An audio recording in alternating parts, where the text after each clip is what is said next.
ఒకటో అధ్యాయం 9వ వచనం మళ్ళొకసారి అందరం కలిసి చదువుకుందాం. యెహోషువ 1:9 అందరం కలిసి చదువుకుందాం. నేను నీకు ఆజ్ఞాపించున్నాను కదా, నిబ్బరము కలిగి ధైర్యంగా ఉండుము, దిగులు పడకుము, జడియకుము. నీవు నడుచు మార్గమంతటిలో నీ దేవుడైన యెహోవా నీకు తోడైయుండును. నీ దేవుడైన యెహోవా నీవు నడుచు మార్గమంతటిలో నీకు తోడైయుండును. యోహాను సువార్త 6వ అధ్యాయం 54వ వచనం అందరం కలిసి చదువుకుందాం. యోహాను సువార్త 6వ అధ్యాయం 54వ వచనం అందరం కలిసి చదువుకుందాం. నా శరీరము తిని నా రక్తము త్రాగువాడే నిత్య జీవము గలవాడు. అంచెదినమున నేను వారిని లేపుదును. నా శరీరం నిజమైన ఆహారమును, నా రక్తం నిజమైన పానమై ఉన్నది. నా శరీరము తిని నా రక్తం త్రాగువాడు నాయనను, నేను వాని యందును నిలిచియుందును. ఎప్పుడైతే ఆయన రొట్టెలో చేయేస్తామో అప్పుడే దేవుడు మనలో ఉంటాడు. చెప్పండి, మనం కూడా దేవుల్లో ఉంటాం. ఎవరైతే నా శరీరం తిని నా రక్తం త్రాగువాడే నిత్య జీవము గలవాడు. 51వ వచనంలో కూడా ఉంది, పరలోకము నుండి దిగి వచ్చిన జీవాహారమును నేనే. ఆయన జీవాహారం.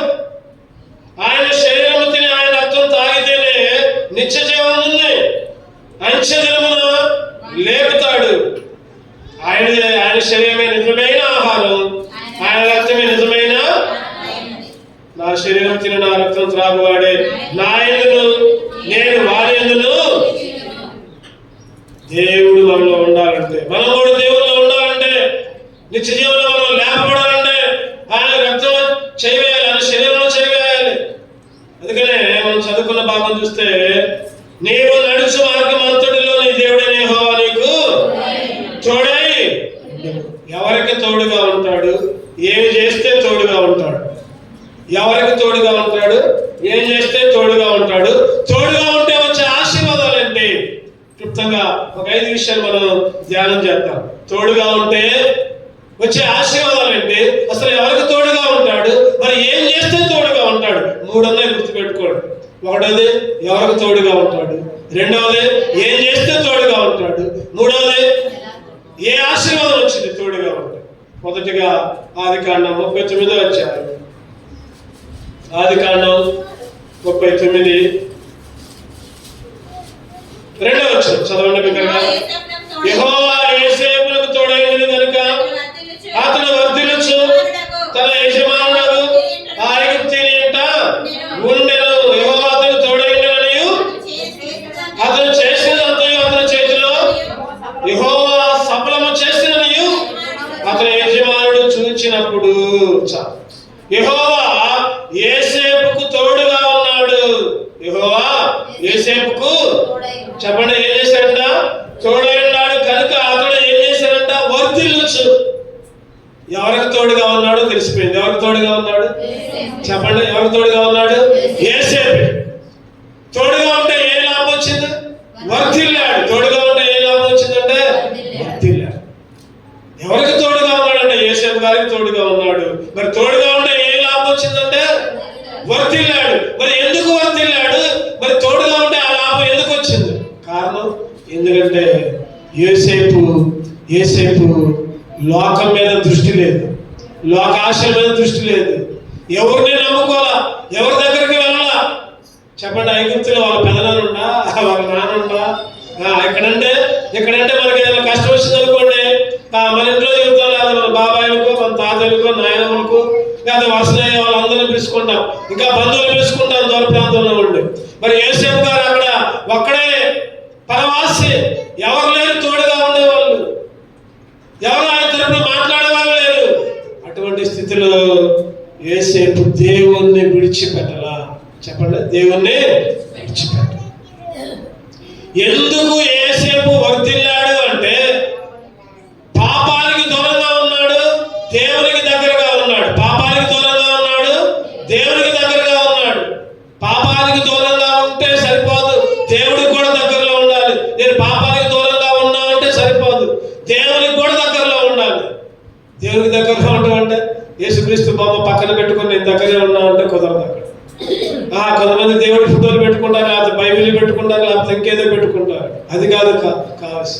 దేవునికి దగ్గరగా ఉండడం అంటే దేవుని మందిరంలో గడపడమే, దేవుని మందిరంలో ప్రార్థించడమే, దేవుని మందిరంలో దేవుని స్తుతించడమే, దేవునికి దగ్గరగా ఉండే అనుభవం. ఇక్కడ యోసేపు గారికి అందుకనే యోసేపు ఎవరిని నమ్ముకోవాలి, ఎవరిని కూడా 118వ కీర్తన 8వ వచనం 9వ వచనం చూస్తే, మనుషుల్ని నమ్ముకోవడం కంటే యెహోవాని నమ్ముకోవడం గొప్పది, మనుషుల్ని ఆశ్రయించడం కంటే యెహోవాని ఆశ్రయించాడు.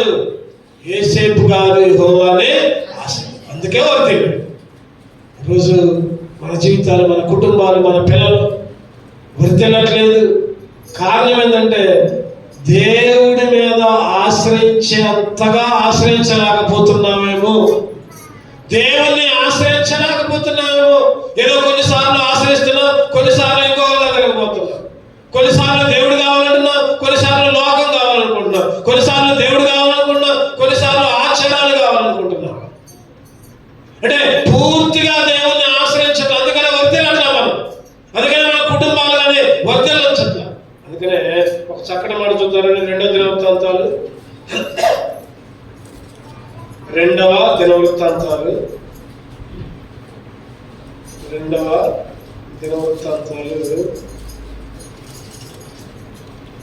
2వ దినవృత్తాంతాల్లో ఒక మాట 26 వచ్చారు. 2వ దినవృత్తాంతాలు 26:5 చదవండి.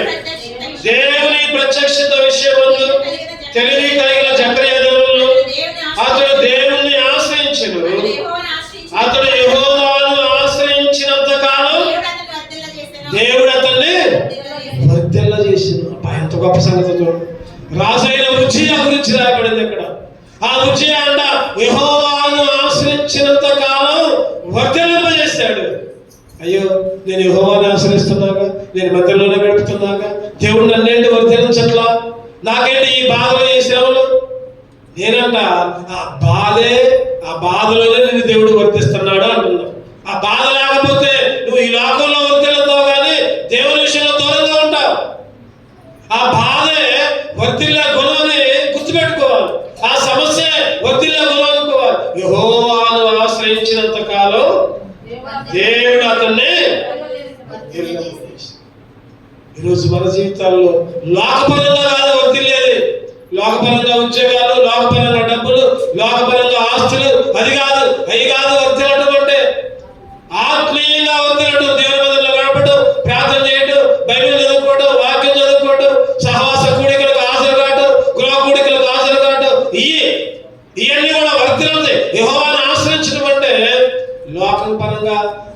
ఒక ఆయన అంటున్నాడు, నాకు ఉద్యోగం వచ్చింది, నేను వర్తిల్లా అని అంటున్నాడు. ఒక ఆయన అంటున్నాడు, నేను ఇల్లు కట్టుకున్నా, 5 అంతస్తుల మేడ కట్టుకున్నా, నేను వర్తిల్లా.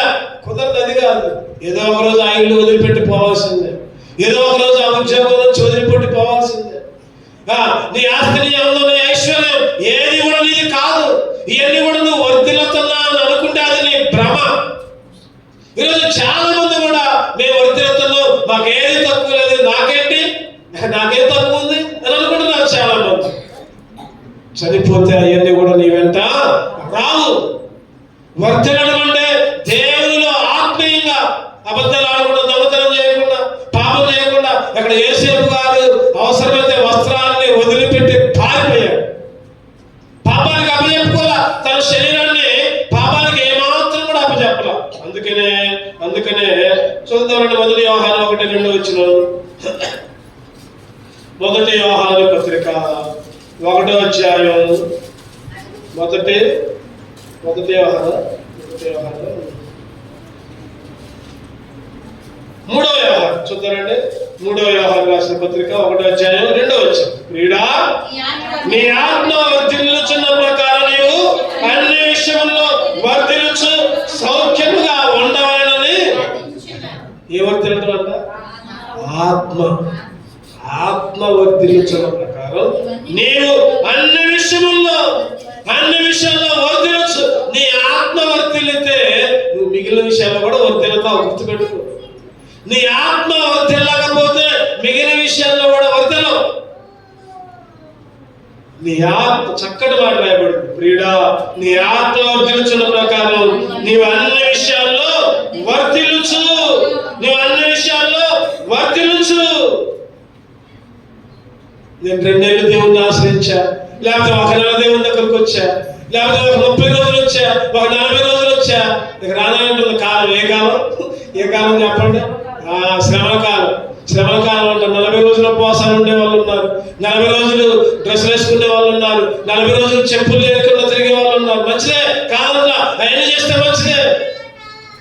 2 నెలలో, 1 నెల, లేకపోతే 1 ఆదివారము, లేకపోతే పండగప్పుడు చేసేది కాదు. ఇది వర్తిల్లేది కాదు. నువ్వు చనిపోయేదాకా వర్తిల్లుతూనే ఉండాలి. నీ ఆత్మ వర్తిల్లాలి. నీ ఆత్మ లోకం నుంచి వేరే, నీ ఆత్మ వర్తిల్లే. అందుకనే 2 దినవృత్తాంతాల్లో చూద్దారండి, 24వ అధ్యాయం 2 దినవృత్తాంతాల్లో ఇంకో మాట చూద్దారండి, 24 2వ దినవృత్తాంతాలు 24 20వ వచనం చదువుతారండి. 378. అప్పుడు దేవుని ఆత్మ యాజకుడు యెహోయాదా కుమారుడైన జకర్యా మీదకి రాగా తెలియజేస్తున్నప్పుడు, మీరెందుకు యెహోవా ఆజ్ఞలను మీరుచున్నారు? మీరు వర్ధిల్లరు. యెహోవాను విసర్జించిన కనుక ఆయన మిమ్మును విసర్జించినాడు దేవుడు. చూడ, ఎంత కఠినమైన మాటలు చూడండి, ఎంత కఠినమైన మాటలు చూడండి. మీరు దేవుని ఆజ్ఞలను మీరుచున్నారు కాబట్టి మీరు వర్ధిల్లరు. ఒకటే మాట, దేవుని ఆజ్ఞ మేరుతున్నారు, మీరు వర్ధిల్లరు.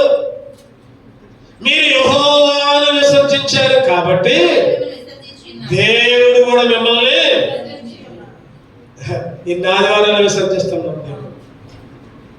ఎన్ని సంఘ ప్రాంతాలను విసర్జిస్తున్నాం, లేకపోతే ఎన్ని గృహకూడికలు విసర్జిస్తున్నాం, సంఘ ఆజ్ఞలు, సంఘ నియమాలు ఎన్నిసార్లు వ్యతిరేకంగా ఉన్నాయి. అసలు ఆదివారం కూడా దేవుని మందిరానికి ఇవ్వాల్సిన 3 గంటలు ఇవ్వలేకపోతున్నాం. ఎందుకు ఈ మాట చెప్తున్నానంటే, ఒక నియామకం ఆదివారం ఒక 3 గంటలు, 9:30 నుంచి 12:30 దాకా. ఇంకా కొన్ని చోట్ల అయితే 9ంటికి వచ్చి ప్రార్థన చేసుకుంటారు, ఒక అర్ధగంట అందరితో ప్రార్థన చేస్తారు. అసలు మనం 9:00కే రాలేకపోతుంటున్నాం, 9:30కే రాలేకపోతుంటున్నాం. దేవుని ఆజ్ఞలు మేరుతున్నాం, ఇంకా వర్తిల్లేదు అక్కడ, ఇంకా వర్తిల్లేదు అక్కడ. ఇంకా సగం ఏమభివృద్ధి చెందితే ఇంకా నూతన ఆత్మలు ఏమొస్తాయి, ఇంకా నూతన దీవెనలు ఏమొస్తాయి మన కుటుంబాల మీదకి. మీరు యెహోవాను విసర్జించారు కాబట్టి దేవుడు మిమ్మును కూడా. చాలా కఠినమైన మాట.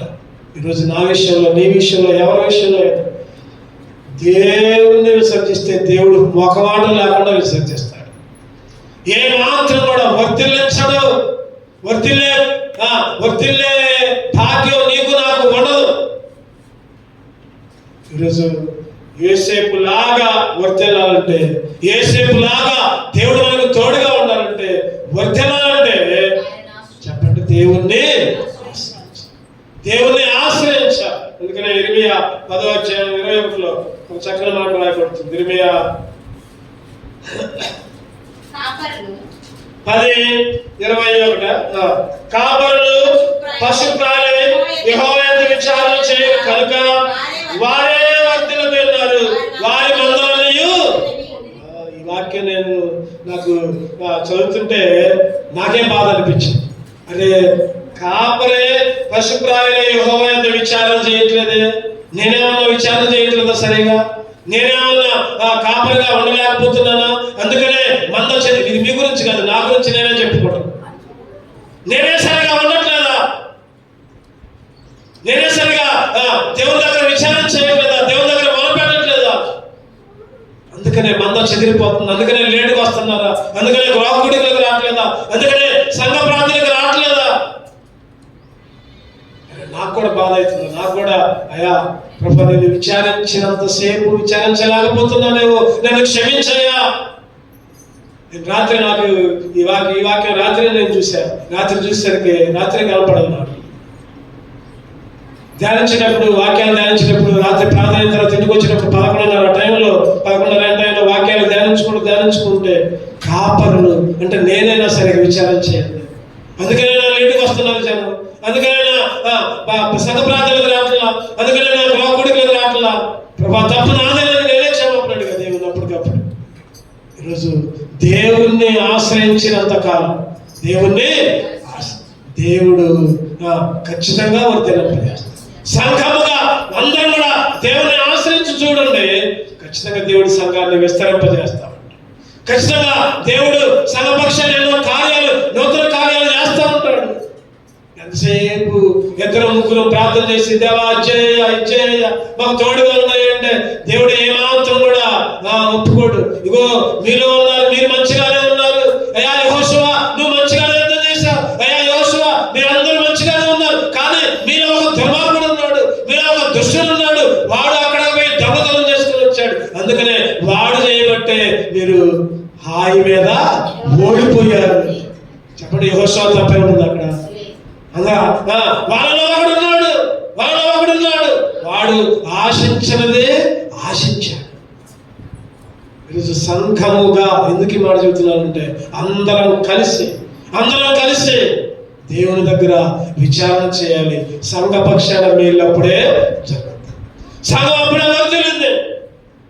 ఈరోజు నేనైనా మీరైనా ఎక్కడికక్కడ తగ్గించుకొని మోకాల మీద ఉండే అనుభవంలోకి వచ్చి ప్రార్థన చేసి విచారణ చేసి ప్రభా నన్ను వర్తిల్లి, నా కుటుంబాన్ని వర్తి, నా పిల్లలను వర్తిల్లించుకుంటాయ్యా, నా సంఘాన్ని వర్తిల్లింపజేయ్యా.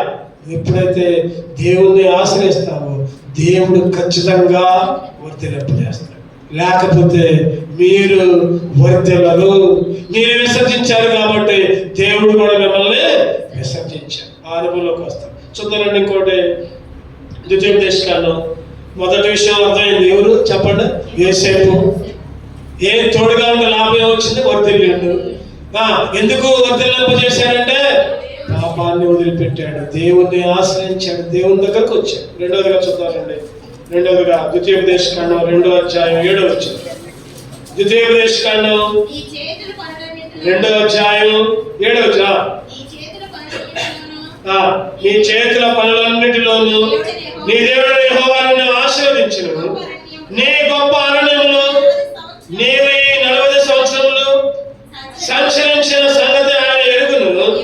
నీ దేవుడైన యెహోవా నీకు తోడై ఉన్నాడు, నీకేమీ తక్కువ. ఎవరికి ఇచ్చింది ఇది? ఇశ్రాయేలుకి దేవుడు తోడుగా ఉన్నాడు. ఏది తక్కువ చేయాల. చెప్పండి, ఏది కూడా తక్కువ చేయాల. ఇశ్రాయేలు పక్షాన దేవుడు ఏది తక్కువ చేయాల. తోడుగా ఉంటే లాభం ఏంటంటే ఏది కూడా తక్కువ చేయాలా, ఏది కూడా తక్కువ చేయాలి. మరి ఎందుకు ఏది తక్కువ చేయాలా? అదే చేయాలి. 4వ వచనం. షేయీరులో కాపురం ఉన్న ఏశావు సంతానమైన, ఏ సంతానం అంట? చెప్పండి. ఏశావు అంటే గుర్తు రావాలి, అమ్మన్నా గుర్తు రావాలి. ఏంటది? జ్యేష్ఠత్వం. ఓకే, మంచిదే. ఇంకా ఏశావు అనగానే గుర్తు రావాలి శరీర స్వభావం, లోక ఆశ, శరీర ఆశ. నువ్వు ఎప్పుడైతే ఏశావు స్వభావాన్ని విడిచిపెడతావో అప్పుడే నీకు తోడుగా ఉంటాడు, అప్పుడే నీకు ఏది కూడా తక్కువ కాదు. రెండవ అంశం ఏంటంటే ఇశ్రాయేలుకు దేవుడు తోడుగా ఉన్నాడు, ఇశ్రాయేలుకు దేవుడు ఆశీర్వదించాడు, ఏది తక్కువ కాకుండా చేశాడు. కారణం ఏశావు స్వభావాన్ని. హెబ్రీయులకు రాసిన పత్రిక చూద్దానండి 12:16. హెబ్రీయులకు రాసిన పత్రిక 12:16 చదవండి. ఒక్క పూట కూటి కొరకు తన జ్యేష్ఠత్వపు హక్కును అమ్మివేసిన ఏశావు అంటే భ్రష్టుడైన, ఏశావు అంటే వ్యభిచారి అయిన. జాగ్రత్తగా చూసుకో. ఏశావు అంటే భ్రష్టత్వం, ఏశావు అంటే వ్యభిచారి. ఒక్క పూట కూటి కొరకు అంటే లోక ఆశ, ఒక్క నిమిషం సుఖం కోసం, లేకపోతే ఒక్క గంట సుఖం కోసం దేవుని మందిరాన్ని విడిచిపెడుతున్నావేమో, లేకపోతే ఒక 3 గంటలు దేవుని సన్నిధిలో ఉండాల్సింది వదిలిపెట్టి ఇంకా ఏ ఆశతో ఉన్నావేమో, సంఘ ప్రాంతంలో గడవకుండా ఏ ఆశతో ఉంటున్నావేమో. ఇక్కడ ఒక్క పూట కూటి కొరకనే బదులు ఇక మనం అనుకున్నవన్నీ పెట్టుకోవాలి. ఆ ఒక్క పూట కూడి కోసం ఏశావు భ్రష్టుడైపోయాడు. ఏముంది అక్కడ? భ్రష్టుడు అని. భ్రష్టుడు అంటే దేనికి అర్హత లేదు.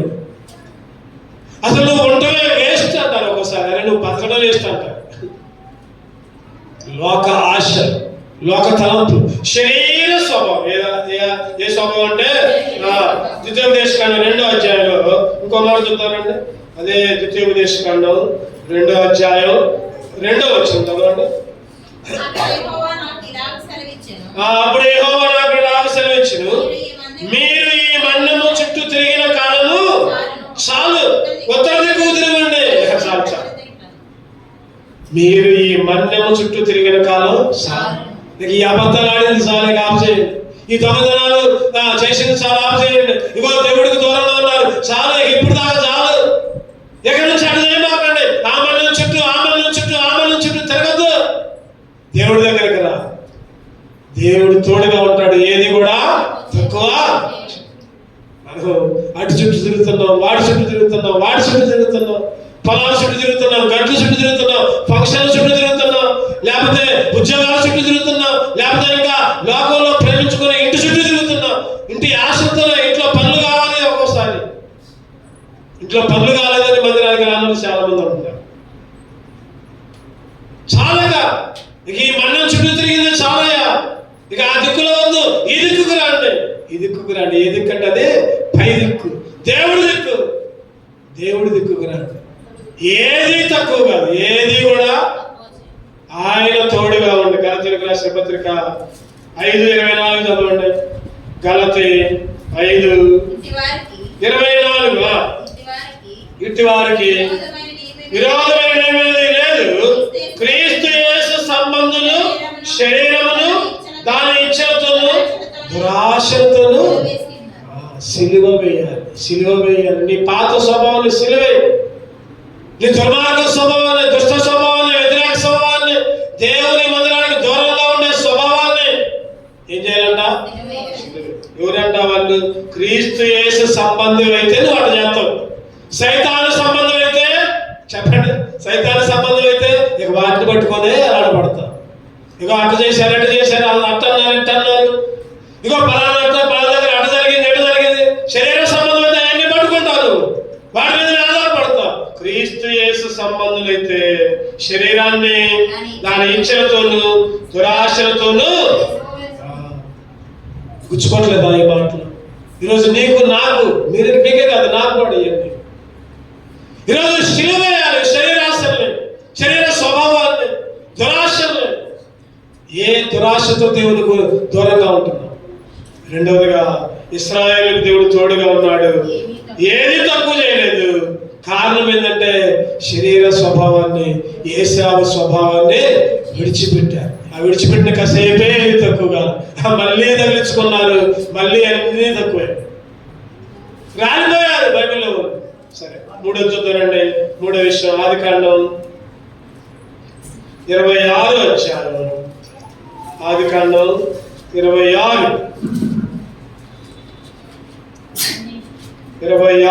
12 వచ్చింది. ఇస్సాకు ఆ దేశంలో విత్తనము వేసి ఆ సంవత్సరం 100 ఫలం పొందును. యెహోవా అతన్ని ఆశీర్వదించిన కనుక ఆ మనుష్యుడు గొప్పవాడాయను.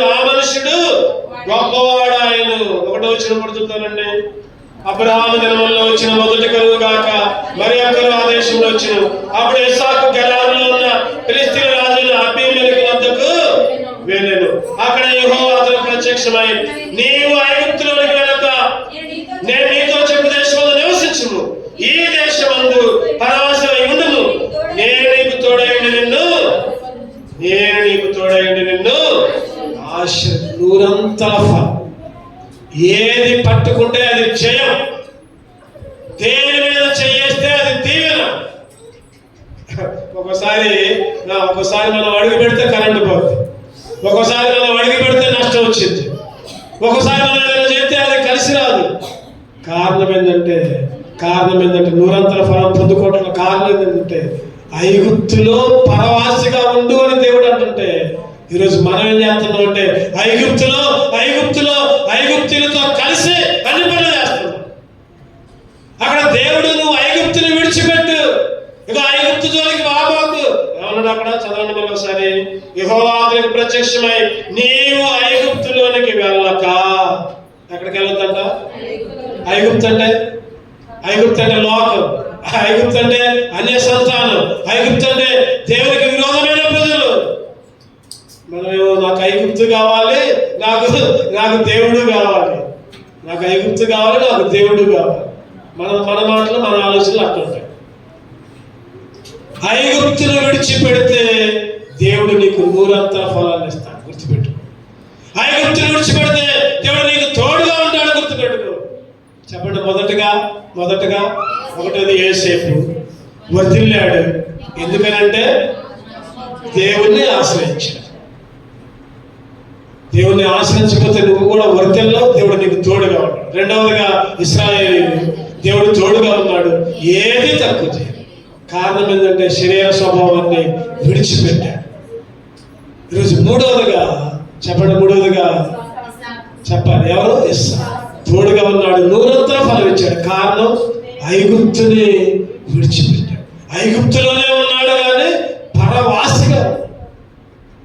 ఈరోజు బురదలోనే ఉంటుంది కానీ ఆ మొక్క, ఆ పువ్వు మాత్రం బురదలు అంటుకోదు. ఏంటిదా పువ్వు? బురద మాత్రం ఉంటుందా? అస్సలు ఎంతో అందమైన బురదలోనే ఉంటుంది అది. ఈరోజు నువ్వు ఐగుప్తులోనే ఉన్నావు, లోకంలోనే ఉన్నావు. అయినా కానీ వాళ్ళ దగ్గర నువ్వు ఏది అంటుకోకుండా నువ్వు కూడా వాళ్ళలో కలిసి నువ్వు కూడా అన్ని అంటించుకుంటే ఉపయోగం లేదు. ఐగుప్తులో పరవాసిగా అబ్రహాం కూడా విడిచిపెట్టి వచ్చాడు. ఆదికాండం 12వ అధ్యాయం చూస్తే 12:10 ఆదికాండం 12:10 చదవండి. అప్పుడు ఆ దేశమందు కరువు వచ్చిన, ఆ దేశంలో కరువు భారముగా ఉన్నందున అబ్రహాము ఐగుప్తు దేశంలో కరువు వచ్చిందంట, ఐగుప్తులోకి పోయాడు. దేవుడేమో ఐగుప్తు వద్దురా బాబు అంటే మళ్ళీ ఐగుప్తులోకి పోయాడు. ఇంకా బాధలన్నీ కొని తెచ్చుకో.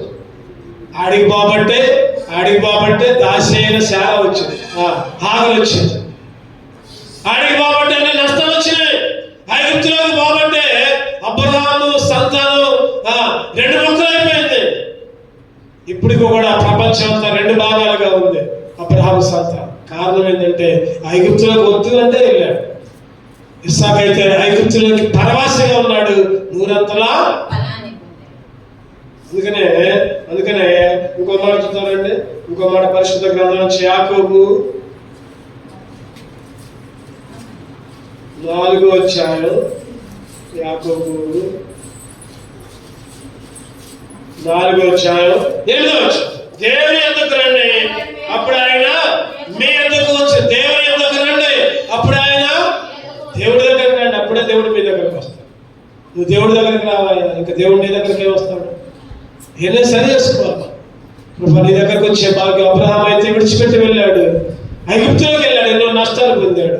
ఇస్సాకు అయితే ఐగుప్తులో పరవాసిగా ఉన్నాడు, నూరంతా ఫలం పొందాడు. ప్రభా, నేను కూడా నీ దగ్గరకు వచ్చి నీ మాటని ప్రభా, ఐగుప్తు ఆశలన్నింటినీ విడిచిపెట్టి ప్రభా నీలో ఆశీర్వాదాలు పొందుకునే బిడ్డగా ఉంచయ్యా దేవున్నాడు. 4వదిగా చూద్దానండి. ఇర్మియా గ్రంథం 4వదిగా ఇర్మియా 1:19. ఇర్మియా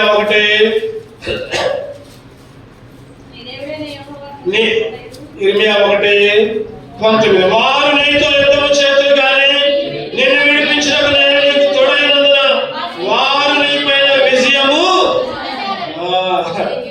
విజయం పొందలేదు. ఇదే యెహోవా ఇర్మియాతో దేవుడు అంటున్నాడు, అయ్యా నీకు తోడుగా ఉంటా, నీకు విజయం ఇస్తా.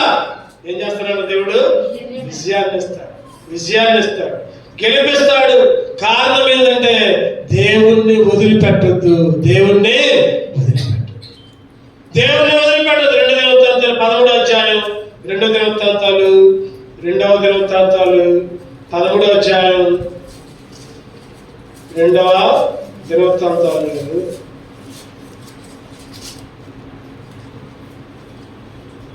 18వ వచనం, 13-18. ఈ ప్రకారము ఇశ్రాయేలు వారు ఆ కాలమందు తగ్గింపబడింది కానీ యోధా వారు తమ పితరుల దేవుడైన యెహోవాను ఆశ్రయించిన హేతు చేత జయము పొందారు. ఏమొందారంట? జయము పొందారు. యెహోవాను ఆశ్రయిస్తే, యెహోవా దగ్గరకు పోతే, యెహోవాను వెంబడిస్తే, ఇంకో మాట చెప్పాలంటే రాత్రి చెప్పుకుందాం. ఒక ఆయన దేవుని చూసినంతసేపు దేవుని చూసిండు, మళ్ళీ లోకాన్ని చూసిండు. మునిగిపోయాడు. ఎవరు? పేతురు. యెహోవాని ఆశ్రయించిన, యెహోవా దగ్గరికి పోవాలా. కసేపేమో దేవుడు చూస్తాడు, కసేపేమో లోకాన్ని చూస్తాడు. అందుకనే మునిగిపోయే స్థితి. ఇర్మియా అంటున్నాడు, దేవుడు నీకు తోడుగా ఉంటే నీకు విజయం, నీకు గెలుపు, నీకు జయం. దేవుడు తోడుగా 1 యోహాను 5:4 చూస్తే లోకంలోనంట 1 యోహాను 5:4 దేవుని మూలముగా పుట్టిన వారందరూ లోకమును జయించుదురు, లోకమును జయించిన విజయము విశ్వాసం. విజయం పొందాలంటే విశ్వాసంగా ఉండు, విశ్వాసంలో అభివృద్ధి చెందు. లోకాన్ని జయించు, లోకాశను జయించు, లోక తలంపులు జయించు. ఎప్పుడైతే లోకాన్ని జయిస్తావో, యెహోవాను ఆశ్రయిస్తావో, దేవుణ్ణి చూస్తావు, దేవుణ్ణి వెంబడిస్తావు. వెంబడిస్తే 4వదిగా వెంబడిస్తే తోడుగా ఉంటాడు, జయమిస్తాడు. తోడుగా ఉంటాడు, జయమిస్తాడు. వెంబడిస్తేనే, ఆయన వెంబడించకుండా ఇంకా దేని వెంబడిస్తే నీకు విజయం రాదు, ఓడిపోతాడు. చివరిగా 5 చూసుకుందామండి. ఆదికాండం 28వ అధ్యాయం, ఆదికాండం 28:15. ఆదికాండం, ఇదిగో నేను నీకు తోడైండి, నువ్వెళ్ళు ప్రతి స్థలమందు నిన్ను కాపాడుచు ఈ దేశంలోకి నేను మరలా. ఎవరితో అనేది మాట చెప్పండి, ఎవరితో అనేది? యాకోబు. ఇదిగో నేను నీకు తోడుగా ఉండి నువ్వెళ్ళు ప్రతి స్థలమందు నిన్ను కాపాడుచు. తోడుగా ఉంటే కాపాడుతాడు, తోడుగా ఉంటే కాపాడుతాడు. చెప్పండి ఒకటి, యోసేపు గారి గురించి తోడుగా ఉంటే వర్ధిల్లింపజేస్తాడు. దేవుణ్ణి ఆశ్రయిస్తే దేవుణ్ణి. రెండవదిగా ఇశ్రాయేలీయులు తోడుగా ఉంటాడు, ఏది తక్కువ కాడు, ఏశావు స్వభావాన్ని, శరీర స్వభావాన్ని విడిచిపెట్టాడు. మూడవదిగా ఇస్సాకు నూరంతర ఫలం పొందాడు, తోడుగా ఉన్నాడు దేవుడు. కారణం ఏంటంటే ఐగుప్తుని విడిచిపెట్టాడు, లోకాన్ని, లోకాశను పక్కన పెట్టాడు. నాలుగవదిగా చెప్పాలి. నాలుగవదిగా ఎవరి గురించి చెప్పుకున్నాం మనం? ఇర్మియా గారితో తోడుగా ఉంటాడు, ఇంకా విజయం ఇస్తాడు, గెలిపిస్తాడు. కారణం ఏంటంటే దేవుణ్ణి వెంబడించాడు, దేవుణ్ణి. చివరిగా ఐదవదిగా యాకోబుకి దేవుడు తోడుగా ఉన్నాడు, కాపాడాడు. కాబట్టే మరి ఏం ఆశీర్వాదం వచ్చిందంటే చూద్దారండి. ఏం ఆశీర్వాదం వచ్చింది? ఆదికాండం 11వ వచనంలో చూద్దారండి. 11వ వచనం. ఒక చోట చేరి పొద్దుగుంకినందున అక్కడ రాత్రి నిలిచిపోయి ఆ చోటి నాళ్ళలో ఒకటి తీసుకుని తలగడగా చేసుకుని అక్కడ పండుకొనెను. ఒక రాయిని తీసుకున్నాడు, ఆ రాయిని తలగడగా మార్చుకున్నాడు. ఆ రాయి చెప్పండి, ఆ రాయి, ఆ బండ క్రీస్తునే బండను నువ్వు ఆధారం చేసుకుంటే. ఈరోజు 5వదిగా దేవుడు తోడుగా ఉంటాడు, కాపాడుతాడు. ఎప్పుడు అంటే క్రీస్తు అనే రాయిని, క్రీస్తనే బండని ఆనుకు, ఆ రాయిని తలగడగా చేసుకో. ఈరోజు క్రీస్తనే బండని ఆనుకోవట్లా, కానీ సిలువను ఆనుకుంటున్నారు, లేకపోతే బైబిల్ ఆనుకుంటున్నారు, లేకపోతే బైబిల్ తలగడగా చేసుకుంటున్నారు, లేకపోతే ఇంకా దేన్నో ఆనుకుంటున్నారు, ఇంకా బొమ్మల్ని, విగ్రహాలను. అంటే దాని అర్థం ఏంటంటే క్రీస్తులో ఆనుకునే స్వభావం. ఎప్పుడు ఉంటుంది ఆనుకునే స్వభావం? చెప్పండి. నువ్వు ఎప్పుడైతే ఆదివారం ప్రార్థనకు వస్తావు, ఆదివారం సమయం దేవుడికి ఇస్తావు, బుధవారం దేవుడికి సమయం ఇస్తావు, శనివారం సమయం దేవుడికి ఇస్తావు, గృహ కొడుకల్లో ఎప్పుడు చూసినా చివరికి ఏది చెప్పినా మళ్ళీ ఇదే చెప్తారు అని అనుకోవద్దు. ఆనుకునే స్వభావం అంటే ఆయన దగ్గర ఆనుకోవటం అంటే అదే, ఆయనతో గడపడమే, ఆయనతో సహవాసం చేయడమే.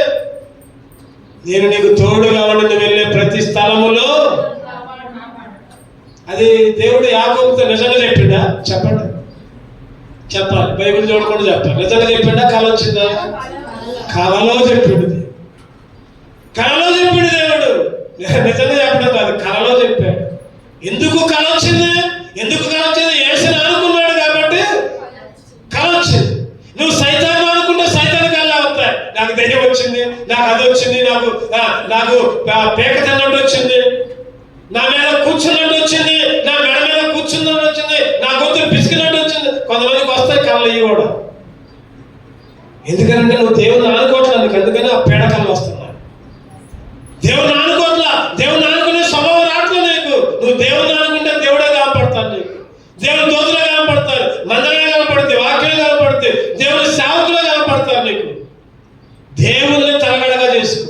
క్రీస్తు అనే రాయి మీదకు రా. యాకోబు క్రీస్తుని తలగడగా చేసి ఆ రాయి క్రీస్తే అనే బైబిల్లో కొత్త నిబంధనలో ఆ బండ క్రీస్తు. నువ్వు ఎప్పుడైతే క్రీస్తుని ఆనుకుని జీవిస్తావో అప్పుడు దేవుడు నీకు తోడుగా ఉంటాడు. మరలా నిన్ను ఈ స్థలానికి కాపాడచ్చు. ఇశ్రాయేలు కాపాడేవాడు కొనుకోడు, నిద్రపోడు, ఆయన కాపాడే దేవుడు. నువ్వు క్రీస్తుని తలగడగా చేసుకో.